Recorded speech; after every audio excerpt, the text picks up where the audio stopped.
नमस्कार दोस्तों, मैं आशुतोष अपने YouTube चैनल पर आप सभी का फिर से हार्दिक स्वागत करता हूं।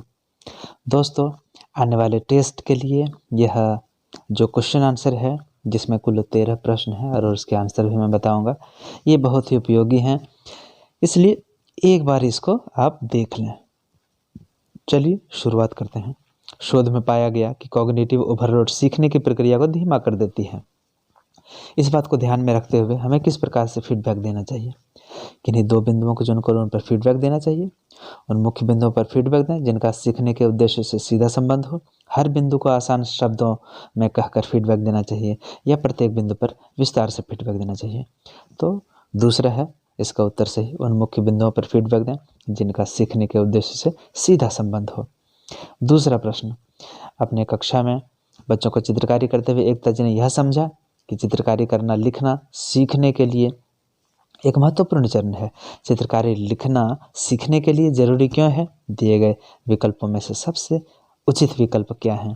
तो चित्रकारी बच्चों के लिए अपने भावों और विचारों को अभिव्यक्त करने का अहम तरीका है। यह सबसे उचित विकल्प है।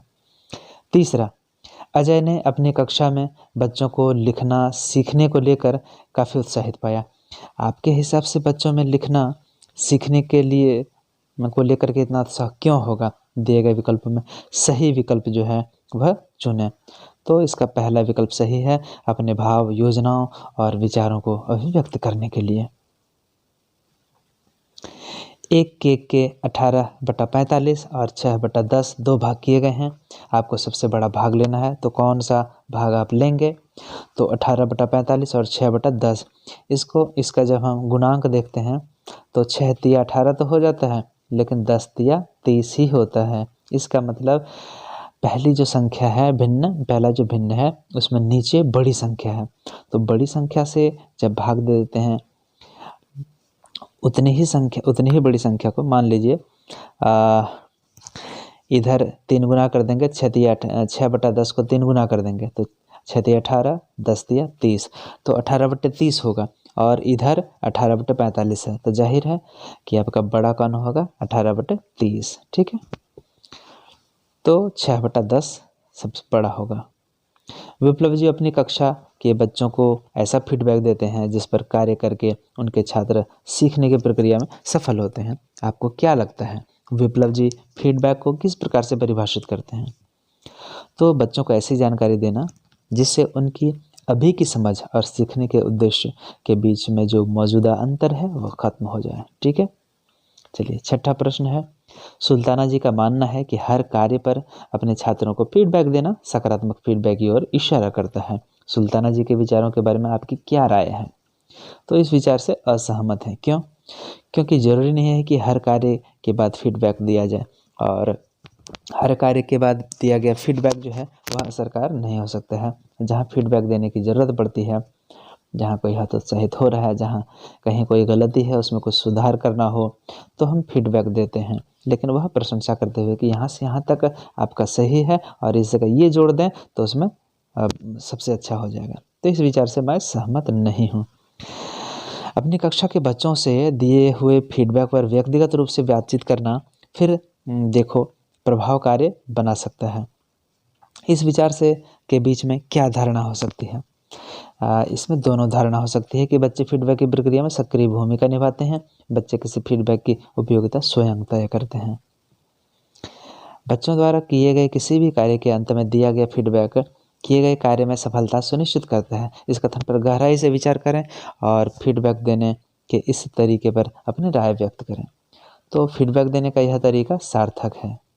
हाँ, तो अंत में यदि हम फीडबैक देते हैं, कोई बच्चा यदि पिछड़ रहा है तो वह आगे बढ़ने के लिए प्रेरित हो जाता है। तो यह फीडबैक जो है देने का यह तरीका सार्थक है। 9वां नंबर है, वंदना जी को लगता है कि उन्हें अपने एक छात्र परमजीत को सीखने के उद्देश्य तक पहुंचाने के लिए बहुत सारा फीडबैक देना पड़ेगा। आपको क्या लगता है कि इस विधि से फीडबैक देने का कौन सा तरीका सबसे अच्छा रहेगा? लिखित या मौखिक या बच्चों से बातचीत करके? तो इसमें लिखित तो बहुत सारा लिखना पड़ेगा, मौखिक तो कोई खास असर नहीं पड़ेगा, यह तो वन वे हो गया। इसलिए बच्चों से बातचीत करके हम फीडबैक देंगे। बातचीत जो है वो टू वे प्रोसेस होता है, जिसमें बच्चे भी शामिल हो रहे हैं उस प्रक्रिया में, और टीचर तो हैं ही। 10वां नंबर, हैटी और टीम परले के अनुसार हम केंद्र बिंदु के तहत 4 स्तरों पर फीडबैक दे सकते हैं। मैं कोशिश करूँगी या करूँगा कि मैं अपनी कक्षा के बच्चों को किस आधार पर आधारित फीडबैक नहीं दूं। तो कार्य के आधार पर देना ही चाहिए, कार्य की प्रक्रिया पर भी देना चाहिए, आत्म विनियमन क्या सुधार हो उस पर भी देना चाहिए, स्वयं व्यक्ति पर नहीं देना चाहिए, किसी पर्टिकुलर को नहीं टारगेट करना चाहिए। ठीक है। फीडबैक देते हुए एक ही समय पर 4 बातों पर ध्यान दिया जाता है और इनके संदर्भ में निर्णय लिया जाता है कि हम क्या फीडबैक देना चाहते हैं। वह 4 बातें क्या हैं? तो 4 बातों में ये सारी चीज़ें हैं, केंद्र बिंदु, उद्देश्य, तुलना, भाव, ये सारी चीज़ें हैं, इसलिए इसका उत्तर होगा उपरोक्त सभी। 12वां प्रश्न है, वरुण तुमने अपनी कक्षा में सबसे कम अंक प्राप्त किए हैं, आपको क्या लगता है कि इस तरह का फीडबैक बच्चों के लिए उपयोगी रहेगा? बिल्कुल उपयोगी नहीं रहेगा, क्योंकि इसमें उसके नेगेटिव चीज़ों की तरफ ध्यान या इशारा किया गया है, ध्यान दिलाया गया है, जो कि बच्चे पर नकारात्मक प्रभाव डालता है, इसलिए यह तरीका लाभदायक नहीं होगा। 13वां और अंतिम प्रश्न है कि बबीता जी अपनी तीसरी कक्षा के बच्चों को गुणा करना सिखा रहे थे। अवधारणा सिखाने के दौरान उन्होंने यह जानना चाहा कि बच्चों को जितना सिखाया गया है उसमें से उन्हें कितना समझ आया है। उन्होंने बच्चों का आकलन किया, उसमें बबीता जी को किस प्रकार का फीडबैक देना चाहिए। तो विवरणात्मक फीडबैक देना चाहिए, न कि मूल्यांकन पर आधारित फीडबैक। ठीक है। मूल्यांकन में क्या होगा कि उसने जो चीज़ सवाल हल किया सिर्फ उसी का मूल्यांकन होगा, और यदि हम विवरणात्मक फीडबैक देंगे तो उसके प्रोसेस पर भी हम चर्चा कर सकेंगे या फिर उससे फीडबैक दे सकेंगे। तो बस इस वीडियो में इतना ही, मिलते हैं अगली वीडियो में कुछ नई जानकारी के साथ। तब तक के लिए आप सभी का हार्दिक धन्यवाद।